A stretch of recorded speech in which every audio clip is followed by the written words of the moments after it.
দর্শক বন্ধুরা, একটা ধানের বোঝা মাথায় একজন কৃষককে আঁকতে প্রথমে এরকম দুটো দাগ দিয়ে তার মাথায় এভাবে ধানের বোঝা এঁকে দিতে হবে। ধানের বোঝা আঁকার পর এর মাঝখানে একটা ইউ এভাবে দিয়ে দিতে হবে এবং ইউর উপরে একটু চুলের লাইন এবং দুই পাশে দুইটা কান দিয়ে দিতে হবে।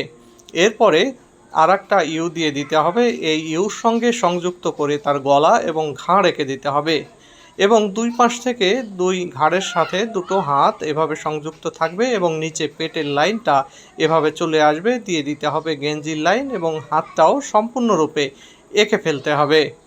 হাতটা আঁকার পরে তার কোমরে একটা গামছা পেঁচিয়ে দেওয়ার জন্যে গামছার লাইন এভাবে দিয়ে দিতে হবে এবং গামছাটাকে পেঁচিয়ে সুন্দর করে ঝুলিয়ে দিতে হবে এবং এর মাঝখানে আরেকটা টান দিয়ে দুই পাশে এভাবে লাইন দিয়ে তার যে পরনের যে লুঙ্গিটা যেটা পেঁচানো অবস্থায় থাকবে সেই লুঙ্গিটা এঁকে তার পায়ের লাইন এভাবে এঁকে দিতে হবে।